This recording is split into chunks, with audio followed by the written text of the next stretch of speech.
Somebody said, you're not going to blow up this way. You need to have one character that people would know. Someone said that to me. And to me, I felt like that is boxing myself. I want to create a male character and a female character, boy or girl. I just want to create. The Finish Man series brought me just crazy numbers because people were like, this is how I want my man to be. And I go, my audience was just majorly women, but now I'm having men again because their girlfriends or wives send them those videos. I am a star. I'm not one of those people that would humbly say, no, I'm just.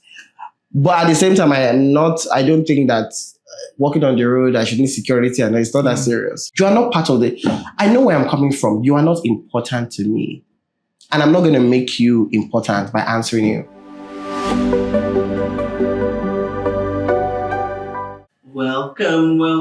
Welcome to the Good News Nigeria podcast. My name is Desmond Erekunwe. Today we have Joseph Onolapo, professionally known as Jay on Air. He represents a new generation of digital storytellers who have redefined entertainment in the Nigerian digital space. Jay on Air embodies a unique approach to content creation that transcends traditional comedy, blending observational humor, social commentary, and deeply relatable narratives. As a media personality, he has become more than an entertainer.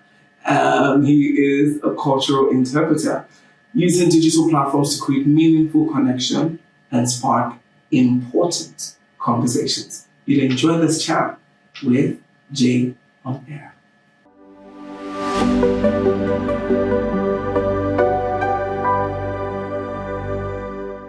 Hello, Jay on Air, Joseph. Thank you so much for joining me, even though you stressed me that we'll not talk about.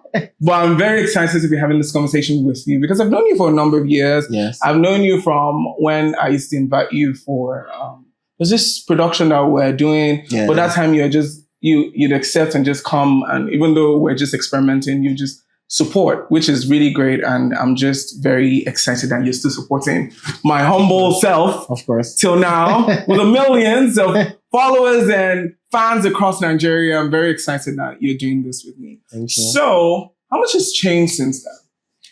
How much since the first time we met? I think we met 2019? 2019. Thereabout. How much has changed since then? I mean, so much has changed since then. I've grown as a person. I've grown as a brand. I know what I want from life more. You know, I've grown. You know, the plan at the time was to just grow my career and just grow in the entertainment and media space. And I think that is the change that I have seen, and I'm just so grateful. But beyond the change that people can see on the outside, the internal change, you know, I'm more self-aware about the kind of person I am, the kind of people I want around me, you know, the kind of legacy I want to leave behind, you know. So I think that has definitely changed as well for me. So I would say everything has changed, to be honest. How do you navigate the conversation about legacy? Because in the Nigerian context, not that you're throwing it very loosely, because it reflects in the type of brand you've portrayed over the years, and even the people you try to collaborate with. Yeah. But to you, what does legacy mean? Because I hear it's just the same way filmmakers throw, I want to tell authentically African stories. Yeah. But when you think of legacy, for somebody who's in the limelight, who's trying to use social media to entertain and educate, what does that legacy mean? That's a very interesting question. What does that legacy mean? That legacy for me means that I want to have my tentacles everywhere that I can. Octopus. So I'm a multipotentialite, right? I want to act. I want to, I want to do social media. I want to host events. I want to still do radio. I'm doing radio. I want to host, a big TV show. There are so many things that I want to do. And I want that to be my legacy, that people can look at me and see somebody that did not put himself in a box, because one thing I love about what I've done for myself is that people don't just see me as a guy that makes funny videos. At the beginning, that was the thing, even though before I started making funny videos, I'm a trained journalist, I worked on radio, I'd done TV. And so people meeting you on social media, they just assume that, oh, this is just a funny guy that makes us laugh. But as you come into my community and as you see the different things that I'm doing, that I will do going forward, you are just amazed that this person can make us laugh, but he can still talk about politics, you know. That is what I want the legacy to be, that he came and he did so much, and I can also do as much as he has done, especially saying that I'm somewhat different, you know. I know that when I started working on radio, I know that I don't have the strongest masculine voice. And it didn't make sense for me to start radio because at the time, they would say they want a male and a female host, you know, and the female host should sound this way, the male host should sound this way. And even till tomorrow, I still get people say, oh my God, you don't sound like a man. You know, what does that even mean? I know, what does that even mean? And then the other people that said, I don't understand people say stuff like that. And for TV hosts as well, you would also notice that hosts also look a certain kind of way. They are taller, you know. It's just something that I've studied over the years. And I'm, you know, quite petite, quite short. You know, but I want people to realize that all of that doesn't matter as long as you believe in your talent, as long as you put in the work. People are going to, there are people that do not believe in the dream, people that would not allow me to host their events, you know, in the beginning, you know, but I'm getting to do those things now. Now people are saying that, you know, the idea that you think a radio presenter should sound like or be like, or a host should sound like or look like, you know, that is not what it can be. Anybody from anywhere that sounds anyhow. Are they talented at their job? Can they do the job? Can they connect to the audience? That should be the most important thing. So I want people that seem like they cannot get certain kinds of jobs realize that I've done it, you can do it. So for me, that is what legacy is. So you did speak about something that I know before you blew up. Yeah. You used to run a business. Yeah. And how is that like? Because for me, I'm in the phase I'm also thinking about starting a business, but then I'm like, oh my God, maybe not. Man, I end up the way all the perfume went.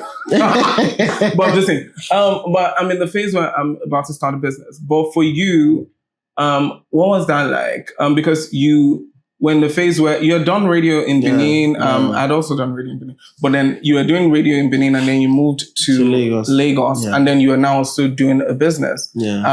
And you called, I think you said it in an interview or one of the chats we had, one of those like gap phases in your life. You're trying to get into UFM at the time. You were not in UFM then. No, UFM was just wasn't even part of the conversation. It was just a gap phase. Yeah. So how are you able to balance that pressure of knowing the things that you're excited about, but then also now trying to build a business that would take care of you, and then you have to also be equally excited about? Yeah, I think for me, I did not balance anything. It was just a rather tough period. I started the business out of necessity. I could not take care of myself. I had bills I had to pay. I didn't have a job at the time. Life wasn't going how it was supposed to go or how I planned for it to go, you know, moving back to Lagos, you know. And so the business was as a result of an emergency. You need to do something. You cannot go on the road to steal. You cannot beg for food. So what do you need to do? You need to start a business. And so that is what it was for me, you know, and I'd done businesses in secondary school. Even though now I don't think I can necessarily run a business except it's somewhat tied to entertainment. But I remember being in secondary school and selling sweets and selling meats, you know, I'll tell day students to buy. And so I just went back to that. So I went back to survival mode. You know, I need to survive. I know I have a dream. And I think that that's what a lot of people need to realize. It's not a shame for you to do something you never thought you were going to do. Because you have to take care of yourself at the end of the day.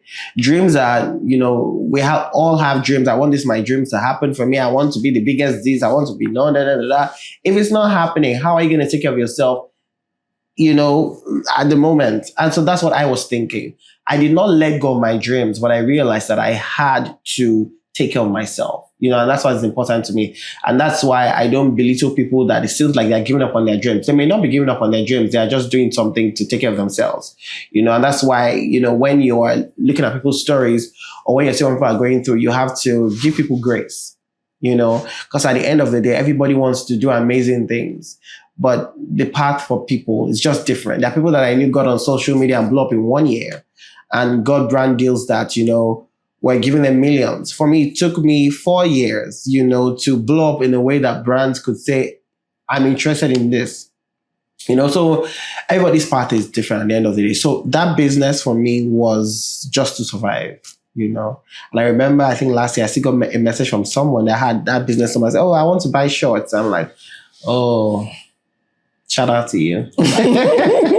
No, but I'm like, the person too do. I'm like, what is going on? I mean, not everybody knows who I am, so yeah. You didn't want 2023. Why are you whining? Well, it was 2021, 2022, maybe not 2020. Yeah, All last right. year was great. All right. It was great. So when you look back at that time and you look at now, what are you most excited about from the life change? Has your life changed in many ways? Because I did ask previously, we share a mutual friend. I was like, are you still in conversations with him? Because I understand how the life would easily change, and then sometimes the other person will decide to like stay away, or you decide to start trying to make new friends and all of that. But then you still said that same person is still your friend and you could talk almost every day.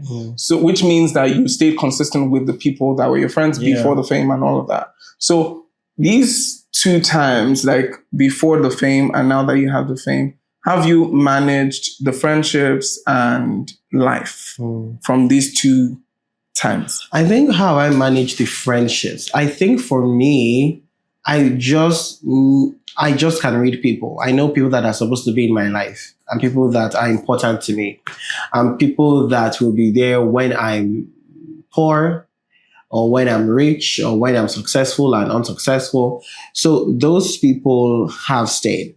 Obviously, there'll be people that will feel threatened, and that's just life, Or maybe I was a terrible person. I don't know. The stories could be different. Obviously, there are people that have stepped back, But for me, what I realized going forward is I'm living the dream that I've always wanted to live. I'm not going to apologize for that. I'm doing the things that I want to do. You are wearing this sandal I'm going to steal. You are living the life. I mean, why should people apologize for their success at the end of the day? We all want to be successful. So why should you feel guilty for succeeding? So I'm not going to feel guilty for succeeding. But one thing I'm going to make sure is that I'm a good person to people that I come across. That's why to apologize is literally at the tip of my tongue. Oh, I'm sorry. Because if I feel like I'm off about something, I'm quick to do that. But I'm also not going to apologize to people that are insecure about themselves or people that want me to bring down myself or people that feel like they don't somewhat understand my journey or where I'm going to or where I'm coming from. Those people shouldn't be in my life. I've made new friends, but these new friends are friends that understand the journey. And I know that they're not just there for who I am or for what I have. I can easily read when you're there for who I am for what I have. And so I have friends from the past. I've made new friends, and I'm just constantly growing as a person. And if one thing I constantly tell people is that as I'm growing, financially or fame wise, I'm also building myself as a person. I think that's what a lot of people in the spotlight forget to do. You need to build yourself, whether it's through your church or through your mosque or through therapy or through reading books or whatever. You need to build yourself because we're constantly giving to people.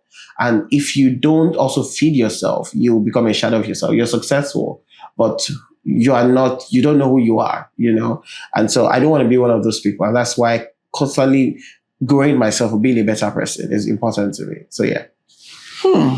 That's very, very good. But what does that being a good person look like? That's an interesting question because again, it can be subjective, But for me, it's following peace with all men. I had to enter the Bible like that. Following peace with all men, accessing situations and saying, what happened here? What did I say? Could I have said it better? What did you say? Could you have said it better? You understand? I remember a friend that randomly left my life and unfollowed me. And the person I was years ago would be so triggered by it. And I want to find out what happened. What did I do? What did I say? Who did I speak to? And as I've grown, I realized that I don't want to do that anymore. If we truly shared a friendship and you heard that I said something or I did something, you should meet me first. You should talk to me. If you are just going to block me or unfollow me or whatever, then maybe we didn't truly share a friendship. And what I did was that I just went back to the times we shared, the moments I was there for this person or they were there for me. I just felt like if I was the one in this situation, because of the good times that we shared, I would give the benefit of the doubt to want to, get to what exactly happened here. But leaving the person with silence and trying to allow the person figure life out or figure things out. Well, did I say something? Who did I speak to?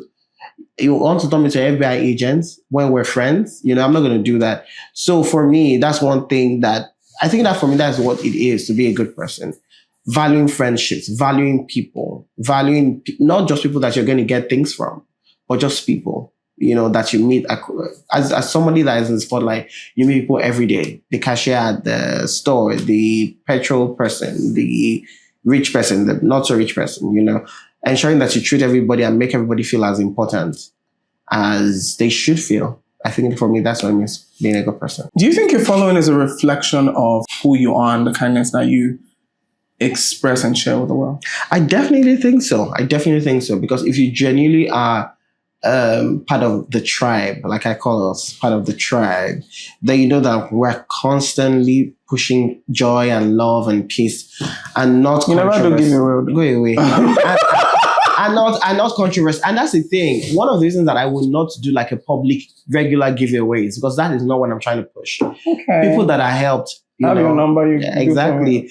People that are helped, are helped. And I try to help a lot of people in my community. We have a Telegram group. We have a broadcast channel. So we are genuinely a community. And when people need things, sometimes the community is not even me that helps people. Others, when I can't see the messages, help each other out. And for me, that is what it means to have a community. Outside of me, I've brought you guys together. But you guys, you could be a tailor. You could be a caterer. How can your businesses help each other out? That is the point of community, at the end of the day. So I think that, yes, it's definitely a reflection of the image I've put out, the kind of content I've put out. I don't make like sexual kinds of videos. So I will not attract those people. I didn't build my following by doing giveaways. So I'm not going to have those kind of people, So yeah, definitely a reflection of the kind of person that I am. Yeah. Okay. So you built your social media, and how do you navigate the responsibility of using your platform for social good? So, for example, like last year, there was a lot of need for a lot of content creators, people in the celebrities, to take a stand for either the PTLB or just speak about their political choices, or if there's a conversation, maybe the Mobad conversation, the need for you to use your platform to speak on it or be a part of it. Do you ever feel the need to want to use your influence to drive social good or to push for a conversation? That's a great question, and I know that it can be difficult because people expect things from you. They feel like once you have a platform, you should always speak out on social issues. But I would not hold anybody to that responsibility, because a lot of time we've seen a lot of our faves speak about things and you're like, oh my God, you're not wise. You're not wise, and that's the truth about life. Sometimes a lot of people just do the music that they want to do. Sometimes a lot of people just act the film that they want to act. You'll be surprised at how they really, truly think, and it might not be how you want it to be. Again, when it comes to politics, everybody should have the right to make their own choice. If not, what then is the point of a democracy? One thing I do is to an extent, not support any candidate, but just lay out the facts for you. My job, I'm a journalist. I work on radio. So we did a lot of that on air. So I did not want to do a lot of that on my social media because it was just a lot at the time. You understand? So the things that I've taken a stand on mostly about femicide, domestic violence, those are things that are really important to me, because a lot of my content are women-centered. So I feel like I owe that, I owe them that responsibility to speak out about things. I remember, I think it was this year, we had a lot of femicide cases, women getting killed by this and that. I made a video about it. I did skits about it because I saw that some men did not take it as seriously. And I felt that as a male content creator who has a large female following, I needed to speak about it. So I made content around it. I tweeted about it. I spoke so much about it. If you are on my Instagram, stories as well, you see that I'm constantly speaking about one thing or another. But I try to keep it cute, like they would say. Try to keep it still love and joy centered at the end of the day. Because if there's so much chaos in the world, you ask yourself, where can people go to on social media and everything is not politicized? So I want you to come to my page to relax. Relax. Sometimes it's okay to have people's pages that you go to, not to think about the politics, not think about all the mess, and just to have a good time and just relax. So that is what I'm pushing out there. One of the characters that you've created, I use or I used to use to relax was the Chizoba character. Yeah. But I never see her for a while. I know. It's been a minute. And I think that was one of the characters that truly broke you out. That was like, I remember then on Twitter, you having like tons of views and retweets. Yes. And then there was a whole conversation and trend. And then on Instagram, it was the same thing. Yeah. And everybody loved the Chizoba character because it was very relatable. So how do you create these multiple characters, and how do you keep up with them and the personalities, and what do you plan on doing with them? Because now they don't feel like a lot. Because even now, there's a Moabu Dotes character, there's the Mercy Chinwo one, there's so many. There's the HR, there's so many characters that you've created. Yeah. But in this social media space that people are even trying to just create one that sticks, what do you plan to do with the many ones you've created? Because I don't know, tomorrow you might create a new one. Yeah, and that's the thing about me. For me, I want to just constantly create, because I remember when I started out, somebody said, you're not going to blow up this way. You need to have one character that people would know. Someone said that to me. And to me, I felt like that is boxing myself. I want to create a male character and a female character, boy, girl. I just want to create. And I just wanted to let people know that you don't have to have one character to blow you up. You can have multiple characters. You can do things your own way. You can go against the grain and still be successful. And that's what I did. It may take you more time, because it definitely took me more time. Because people will see Chizoba today and see Nollywood actress tomorrow, and they're like, finished my next. They're like, who is this guy? But you know that I am Jionair, and Jionair will give you multiple characters, And that's the point. What is the plan for the multiple characters? I want to create more characters, to be honest. You never know. There could be something in the works, movies and YouTube and all of that. There's just so much that I want to do. And I think for me, it's just that I'm not putting myself in a box. And I think that is why I'm still happy doing what I'm doing. That I have not done things the way people expected me to do them. And I will never do things the way people expect me to do them. I'm going to do things how I want to do them, And whether the success is immediate or whether it comes right, takes a minute to happen. As long as I'm doing it on my own terms and the way I want to do it, I'm going to be fine, for me. So for me, that's the plan, to create more characters and to do more with the characters that I have. But the thing about having multiple characters is that characters for you now, Chizoba resonates with you. I remember when I started the Finish Man series, and the Finish Man series brought me just crazy numbers, because people were like, this is how I want my man to be. And I grew, my audience was just majorly women, but now I'm having men again, because their girlfriends or wives send them those videos. And so again, even though the intention wasn't social good, like you mentioned earlier, I'm doing something in the society. I'm touching relationships. I'm touching lives. And people are realizing that they can be love like this, like this. They can be love like this for me, And I think for me, that's the entire point of having multiple characters. So I'm a creative, and you never know. I could have like 5 billion more in 2025. But as long as I'm creating, I'm inspiring, I make people laugh, that's what's important to me. So do you know what's most exciting about this is how you do not take these things seriously. And I love it. Even when you joked with, I said this, I was like, okay. Why are you still in the media? Because I love it. I literally went to school for it. I know, but then, so we all started media around the same time. I started radio 2012. We all started media around the same time, uni and everything. And for the longest, it was a thing that felt like passion. Yeah. And it got to a point that it wasn't feeding me enough. Yeah. And then I felt like because of my love for it, I was cheating on the other things around me. Have you ever felt that way? I mean, because I know that the 4 hours you spend on radio, you can for a month. The money that they pay you in a month, you can make it in 30 minutes. True. Or less from a scale. That's facts. That's not even a lie. I think what I get paid, and I do get paid a lot on radio. I make that, let's not even go into numbers. I'm just grateful for that. What I would say is I genuinely love radio. So it's just hard to say goodbye. I get asked this question every single time. When are you going to leave radio? Are you going to leave radio? I don't see it yet. I don't see that happening for me yet. And tomorrow, because I'm also a spontaneous person, tomorrow I can decide to resign. But I also have, where I work presently, my bosses have stayed the same.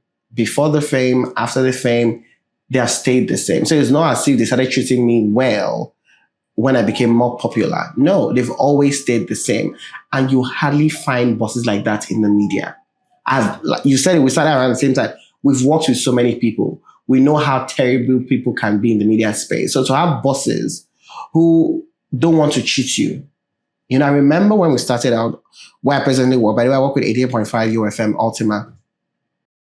And obviously I came and asked for this amount and they paid me. There were some newbies that were coming in. And to find a radio job is hard. I don't find work. They were willing to collect peanuts. Our boss said, nobody's pay is going below this. In the media space, in the media space, where they say, I know it's your first job. I know you're excited, but you should still be paid a livable wage. That is wild. That doesn't happen. Not just in media space, generally speaking, they're like, that's what you argued for. That's what you say we should pay you. We'll pay you, that's for 30,000. For transfer, that will pay you. So with that, those are kind of people I work with. So that's what makes it more difficult, to live. Because when people say, when you work with their family members, I beg, don't answer them. But this is genuinely a family. They care for you. They are involved in you. When I need time off, when I'm on gigs that I have to travel outside the country, they allow me. They just make the somewhat difficult processes easy. Mm-hmm. And not just for me, but for many others that work there. Because they want you to be able to do things beyond radio. And that's just amazing to me. So that's really why it's hard to leave. So what is it about a radio? So I think I know why I connected to the radio for the longest of time. And I'm trying again to find my love back to radio. And a lot of us who started radio around the same time, a lot of them have been burned and then they left, which is why I'm very grateful that you have that. And it feels like a dream for a lot of people. There are a lot of people I'll tell that you tell the story who've worked in the media and they're like, when I get opening, because a lot of people have truly left. But what is it about the media that has kept you beyond liking it? But there should be something about doing it every day, whether be it in the afternoon shift or the night shift, that makes you really like it. Wow. What makes me really like it, when I come on air and connect to people that don't necessarily know me from social media, but I'm connecting with you for the first time. You're a first-time listener. Mm-hmm. You call into the show. You say, this is my first time listening to you, and I loved what you said. For me, whether on social media or off social media, when I'm able to connect with people, it's just so exciting for me. So I think that's why I love it. I also like to talk about music. I like to talk about entertainment, politics, everything. And I get to do that on a daily, on radio. People, talking about shows, and people call you and tell you their life story. That's amazing. That you trust me enough to call me, to pour out your heart, or to tell me this is what you're going through. This is what life has been for you. Talk about your love story, inspire people. Yeah. Does it still feel like the same from 5 years ago?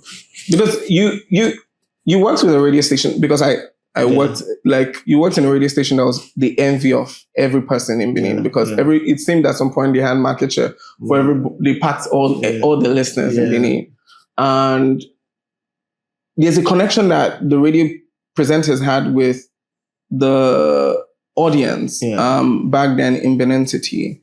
And now doing radio in this city? Because in my head, I think that there's been a change in the connection that the presenters had with the audience. But in your own experience, because you're still on radio, has it changed drastically from when you're doing radio in Benin to 88.5 FM is one of the top radio stations in Lagos. Yeah. And so if I want to listen to music, it's definitely there. And then the conversations that you could do and sometimes give. Yeah. So I get it. But the connections, do you think is still there? I think that things have definitely changed. I don't think we have the number of people that used to listen to radio then, listen to radio now. So you have to do extra. To be a radio station that is stunning, you definitely have to do extra. Life is harder. Mm-hmm. Things are harder. So the presenters are hurt, you know? And so what I like, no matter how professional you want to be, there's a way you're going to pay attention to your job when you're getting paid, when you should be paid, when your pay is taking care of you. So the truth is that a lot of the people that were doing it for the passion have done it for 2, 3, 4, 5 years. And I've realized that, oh my God, I'm passionate about this, but I can't pay my rent. I'm passionate about it, but I can't send my kids to school. But they still have to stay in the job. A lot of people are still there or looking for opportunities to get in. You don't expect them to connect with the audience now, the way they used to connect then, when the passion was there. So the tradition has to change, you know, just like how we have a lot of doctors that sometimes forget the oath that they've taken. And sometimes they say, boy, you have to treat the people. I have a family that I cannot feed because I'm being owed salaries. How do you expect me to put my medical senses and treat you when my wife, I can't pay for her CS as well, when my kids, I can't send them to school and I'm a doctor? Everybody's parents wanted us to be doctors, and doctors now cannot take care of their families. That's wild. So things have changed everywhere for everyone. So for a radio station that wants to still have that connection, you need to pay your people. Your people need to be taken care of. If your people are not taken care of, it's not going to happen. And then I think we need to go back to the old ways things need to be done. We need to come back and say, you had a show. Let us, I've forgotten the word now, let us listen to your off-air dubs. What was good? What was off about it? What could have been improved? People don't do that anymore, you know? We just get on air. What are you going to talk about on air? Oh, I'm just going to go through my phone. Oh, this is Davido drop fun. How are you feeling about it? You know, that's what's happening now. Let's be honest, Desmond. You listen to radio and you know that the work is no longer there. And I know I'm sounding like one of those old people I thought I never would sound like. But that's just the truth. The work is not just there. If you're coming back to tell me that, oh, Davido released funds, I saw it on Twitter, I saw it on X, there's nothing exciting about what you're saying. But if you come out to talk about, oh, Davido released funds, and then you just find an angle about the song, you would have people react like, oh my God, I didn't think about that. 10 times Davido sang about funds. You know, or something like that. You know, or you pick out a line, mismanage my funds. You know, let's talk about love songs now and love songs then. Where are some key, you've changed the conversation. It's no longer just about Davido, it's about a line in the song. That to me is working and connecting with people. If the language doesn't connect to people, if you're not giving them information that is new, they're not going to be interested. So everybody has a part to play if we want to see things go back to the way they used to be. But I doubt it. Oh. Because we're all looking for funds. Okay. That's what I did there. Yeah. All right. So have you, I think you have a spotless brand. So have you ever had to deal with trolls? I remember when I was on radio, the same thing about the voice thing. People were like, oh, why is your voice very light? Why is your voice very feminine? And then I started trying to change my voice for the very longest time, and then trying to start sounding husky and shit so that I sound a certain way. Yeah. And I was always deleting stuff. But that was just a few text messages here and there. But then it was a ton of other messages of, oh, I love the show. I love other things. But I was always focusing on they said that your voice is sounding like this. Your MD should not say it, so I'll delete it. Well, for you who does stuff, who engages a wider audience, sometimes your video might hit 50 million, 40 million. There's no limit to where the videos can travel to. Yeah. How do you handle the reception to new audiences and the possibility of people trolling you or finding it hard to engage? Especially sometimes when they say, why man they do woman content, right? And you do it so well. So I do. So how do you manage all of that? Well, to be honest, I don't manage it. When I started out, I said, I'm never going to respond to troll. Mm-hmm. It gets harder every year, but it was a promise I made to myself. So I'm not going to give you life. I remember a video I was on, was it last month or 2 months ago? I was a heavy topic on Twitter and people were just dragging and dragging. I think it was when I did so I told his pregnancy. Okay. She loved it, Banky loved it, everybody else loved it. Got on Twitter, it was a different story. People were so angry about it. I didn't respond. There's some people that come and say, I hate this J, There's a particular lady's account. I went and I said, oh my God. So thank God people are open, their eyes are finally opened to the fact that this J is nonsense or whatever. It was interesting to me, and I read it for a few minutes and then I don't even block them. That's the amazing thing about it. I don't want you to know that I've seen it. You are not part of it. I know where I'm coming from. You are not important to me. And I'm not going to make you important by answering you.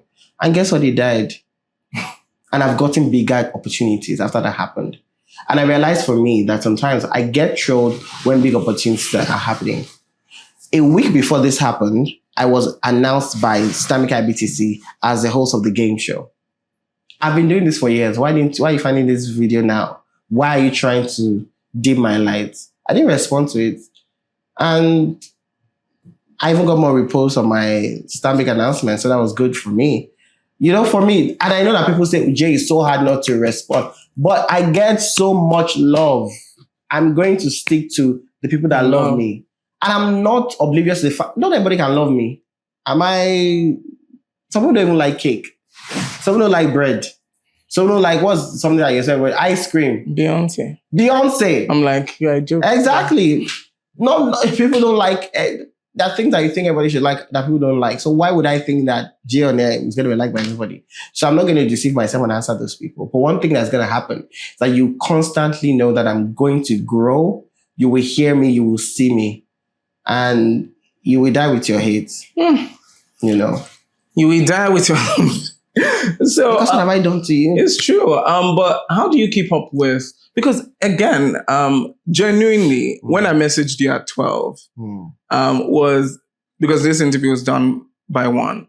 When I messaged by 12, I was like, I understand that your job might, and because of the frequency of the way you create, you might need to post something in the next hour because of when something is trending and everybody is trying to still take it and you've done a video. Yeah. So I'm like, oh my God, let it not be like, it's this hour.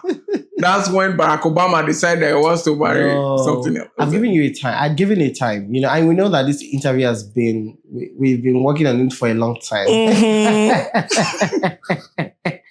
So I'd given you a time. I knew that I have to make it here.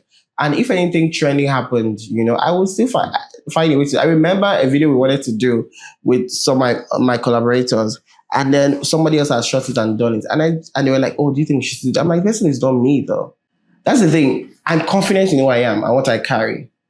And a star. I am a star. I'm not one of those people that would humbly say, no, I'm just. But at the same time, I don't think that walking on the road, I should need security, and it's not that serious. But I know who I am. And I know that people will still, you may have done something, doesn't mean I cannot do it in my own way. Because we're different at the end of the day. As long as I'm not copying you, hook, line, and just taking it, everything you've done, just copy it. No, but how do you keep up with your own frequency? Because there's a pressure to do all of that. But then sometimes human nature, all those times that people were saying that I like to work, but there are some times I was very tired and burnt that I wanted to take a break. 2020, when my dad died and the company I was working with gave me a 2 months break or 3 months break. It was, my dad had died, but then it felt very freeing that they were letting me not do work for 3 months. But to a lot of people, like, will you be able to cope and all that? For me, I was like, I will cope. Thank you for giving me this break. So how do you keep up with your own frequency? Because again, if you decide not to engage the traffic, you're still doing that. Yeah. People still engage to the next one. But now there's an expectation because if, for example, Mercy Agbe's husband shirt is trending, you've got to get the fabric in the same style 4 hours later, or edit it and post. So everybody now somewhat expects that when they see something, they should see it on Jay's page. You're going to have a comic flavor to it in a few hours. Well, I get that, but I don't. Again, I love that people engage it. I love my tribals. I love people around me, but I'm not going to, for example, when I'm sick. But the thing with me again is I could be sick, but I would just feel I don't know how to explain it. When there's content out there and I know I want to do, there's just the way my body does. I'm like, oh my God. I remember being sick on one Sunday. I had my creative director in the house and I said, I'm not sure anything. Nobody should disturb me. Can I get a cup of coffee? I'm not doing anything. I could not sleep. I said, oh my God, let's just shoot these 2 videos and get it over with. People didn't know that I was sick. Obviously, they wouldn't know I was sick. That's just how I'm wired. So it's not as if there's one special thing that I do. But because of how much I love it and how long I've done it for, when I see something that attracts me, there's just this sensation. I'm like, oh my God, I need to do it. And I will not get peace of mind until I do it. But the other times that I just stay clear away from things, I'm just like, if I don't feel too excited about something, it's not even trend I jump on. If I don't feel too excited about it, I let it go. Even though I everything that trends, I always get DMs. Jay, have you seen this? You should recreate it. Jay, it's not everything I do now. Well, where do you get all those fabrics? I mean, that's the idea. We just pick out things from wherever. Because I'm like, how did you get this color? How did you do all of that? So what is a shocking creative path that you've followed that is exciting, but then people thought was different, or you didn't get like a lot of push in the first instant? When you think about it, a shocking creative path that I followed that people did not think was popular or did not necessarily think to push. I think for me, being someone that makes funny content and also being like a public speaker, working on radio. So sometimes at the beginning, people found it hard to separate. The people that are going to watch this interview and like, oh my God, it's well spoken. You understand? Why? They just want to just be one of that Yoruba mother, But the kind of person that I am, like I said earlier on, I want to follow every creative side of me. It's very important to me. And so many people just assume that, just be a funny guy online. But I want to go to schools and speak to people and get paid for it. I want to, I want to be on podcasts. I want to host political shows. I want to do everything. And I'm doing those things. And it is still amazing to people. I remember before getting this Stanbic job, how I even got it. I was on radio. The person came and I said, oh my God, I know you. My children love you. What are you doing here? Because she just assumed that as a funny guy, you can't be working on radio. And I work on radio. Oh my God, that's amazing. She was just gobsmacked by that fact. And that's how we had conversations and I got to do audition for it and I got to get that job. So for me, it's following the different creative sides of me have given me opportunities. Why would I stop now? It's unpopular for a lot of people, to do the kind of content that I do. I want to still spread your tentacles and do these things. But yeah, I think that it wasn't quite popular. People didn't think it was going to work, but it has worked out for me. Also having multiple characters. I said that one earlier. They said you must have 1 or 2 characters that are popular. But I will have different characters for the 7 days of the week. It wasn't popular at the time, but it has given me the success that I have. Okay, so you did talk about how it took you 4 years to fully get the attention of brands and be fully monetized. Yeah. So what would you say were some of the challenges of getting to to the point that you are truly monetized? And what would be your advice to other people who are trying to become content creators, who are trying to become a big star to get monetized early? I think that for a lot of brands are different. So for the kind of brands that I work with, they need to know that you're there for the long haul, that you're not just another TikTok sensation that's going to die out in 1 year. Yeah. They want to know that. A lot of the brands that I worked with 2-3 years, I'm still working with them now because they followed the journey. They've seen the consistency in what I have done. So I think that consistency is very, very important. You know, they need to see that you're going to show up. They also need to understand the brand. And the only way I can understand your values, who you are, the kind of things you're into, is if you consistently do something for a period of time. I wouldn't know if you're controversial until, let me give you 1 or 2 or 3 years. Let's see. Is your selling point controversy? Is your selling point family? Is your selling point children? What's your selling point? Do you understand? So for me, it took me on that time. So what I'll say to people is, to get those kinds of brands, you need to consistently do the work and have that your brand that people can easily recognize. You understand? You also have to realize what kind of brands I want to work with. Do you want to work with major brands? Or do you want to work with some kinds of brands that I don't want to mention here? For me, those kinds of brands easily reach out. There are brands that reach out to you once you're popping. Those brands, they don't care about longevity or whatever. I want to sell. You are the popping face right now. I had to reject those brands because I did not believe in what they were selling. There are certain brands I don't take jobs from because I don't believe what they are selling. How can you be a broke person and you are not collecting money? You understand? But you know what you are aiming for. And I know what I was aiming for. Like I said, it took me time. What is happening? Do you understand? So I would say for me, my biggest thing is just consistency. Consistently put in the work and know the kinds of brands that you want to work with. That will help you. Everybody is following the YouTube trope. Yeah. Why are you not there yet? I mean, I'm somewhat there. I post some of my videos there, but I'm not there. For me, I always do things on my own terms. You know, I would do things in my own time, how I want to do it, the way I want to do it. So for me, I'm not pressured by people doing that. Because YouTube is not easy. YouTube is not Instagram. There are a lot of people that have started that are burnt out. So if you're going to be on YouTube, you better be on YouTube. You understand? YouTube is not shiri. It's not child's play. You know, YouTube doesn't send that you're a billionaire on Instagram. You feel they get 10 views, you know. Even though that definitely helps, because I remember getting on YouTube and in less than a couple of days, I already had 10,000 followers. Obviously, building other social media platforms helps you. But I don't think I want to repeat my funny content on Instagram. I want to do something different. So that's what my team and I are working on already. So 2025, it's exciting. Exciting stuff. So I have 2 more questions.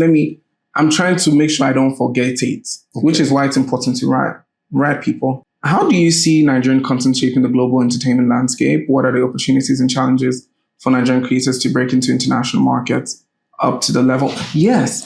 Yeah, Kaisina was here a few months ago, and it was very exciting. It was my first time engaging him, all thanks to Shank, who brought him to Lagos. And that's and then I found out that it's a whole business for them, the numbers and the streams and all of that. Why is it so unpopular yet for us to have streamers that big? Or do you think that's the next big thing in the Nigerian? I think for us, it takes us a bit of time to jump on a lot of things happening in the rest of the world, but we definitely catch on. I mean, we have people like Pella doing it on TikTok, you know. His numbers are great. He did videos with Davido and Tiwa Savage and had great numbers. You know, they see a life, you know, and had great numbers. So I think that there are definitely people here doing it. You know, this is what I always say when we ask me questions like that. You know, there are people that the actresses blogs or posts and say, this one's an actress, which film you act? And then you go to the person's page, I see 5 million followers. You think they bought the followers until you see that people are engaging them. There are so many celebrities in different parts of Nigeria alone that you don't even know their names. I remember when I found myself in Northern Twitter, and there are so many big stars there with millions of views, millions of people in the north, like Kano and there are numbers everywhere. Do you understand? So that you don't know, especially those of us in Lagos, we think that we are the Beyonce of the world. There are people outside in Enugu, in Asaba, in Kano, that are doing big things, And so sometimes we just need to open up ourselves to see that. So I think that sometimes it takes us time, but we're definitely getting there. There are people that are doing amazing, Yeah, I think it takes us time, but we're getting there. We're connecting with people abroad. That we're connecting. I remember a video of mine that went viral in India, so I know that there's an opening to work with creators in India when I get a chance to go there. I remember when I did video when I went to Tanzania, and then creators from there said, "Oh, we're just knowing about you. When next you're back, let's work together." So that is opening. So for me, I'm also trying to do content that people in other countries, can relate to or with. I remember when I went to Rwanda or Kenya, I also did that. So there's an audience now waiting for me. So I always tell creators that, when you travel, when you get opportunities, make sure you do content that can be appreciated by people outside of Nigerians. Do you understand? That doesn't mean put pressure on yourself. But if you can't think about it in that way, can Americans watch my video and get it? Can Indians watch my video and get it? What you're doing is that you're setting yourself up for those kind of collaborations, those international gigs. In fact, it was when I went to Kenya and I did something. I'm working with a particular brand now based off that trip. Because I realized that, he went here, he has an audience here. Let us use him here for a Nigerian, Kenyan audience. Do you understand? Because I was strategic about that. Because I know I've said, a lot of things I've said today is about, because just do things your own way, just enjoy your life, enjoy the journey. But there is a place for strategy as well. So, because you don't just want to be a local champion for the rest of your life. You understand? So, yeah.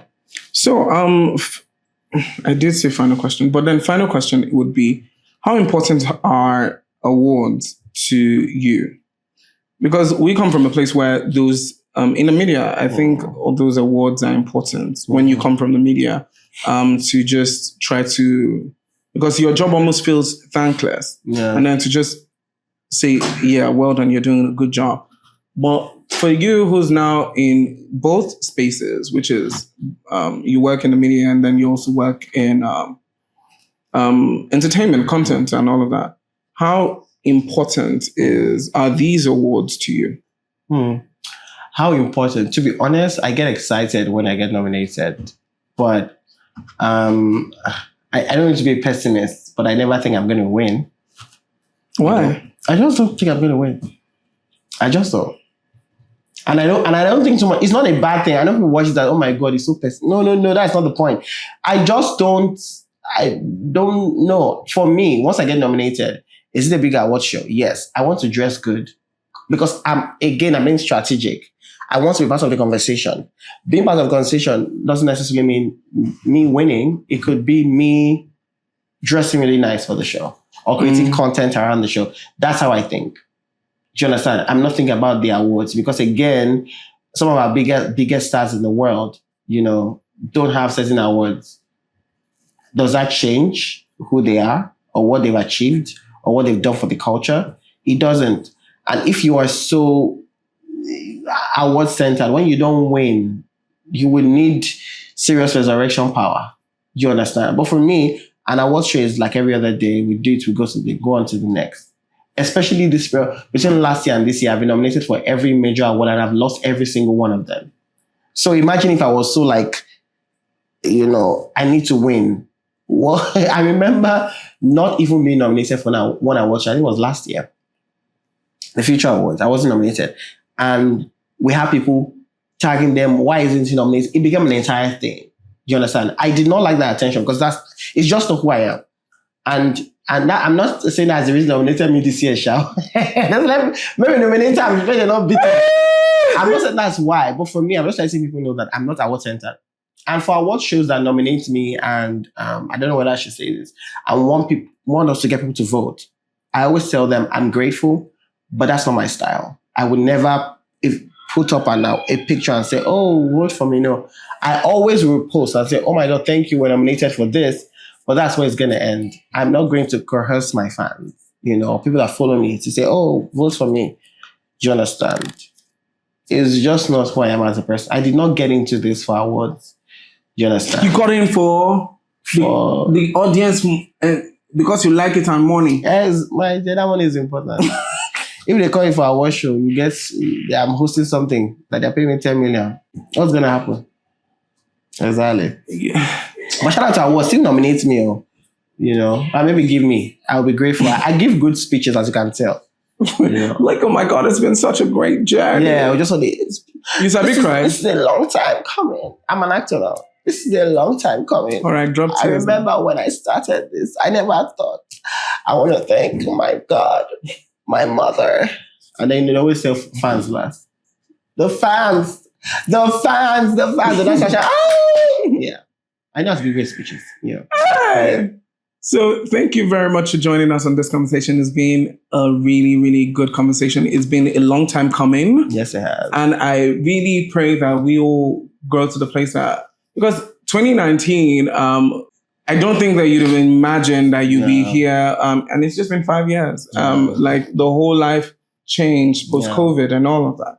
And even me, I don't know how my and a lot of things. So I'm very excited about what would happen to all of us in the next, say, 5 years again. And then maybe we come and do another interview or something, or we are on another panel together or something. But I'm very excited about where we are going and how we are chasing our passions and trying to make monies with the different things that we're excited about. So thank you for joining us. Of course. Thank you. Yeah. Action. It's been a really good day. I'm so inspired. Really inspired. Guys, J on air. Consistency. You need to be consistent until it's important that we all stay consistent and see where life takes us. And life has taken J on air to a beautiful place that we love. You can also be a part of our success story to see where life takes us by subscribing to our YouTube channel. Please do subscribe. We have the Good News Nigeria podcast available on all podcast platforms and social media platforms at the Good News Nigeria podcast. My name is Desmond Okunwe. See you on the next.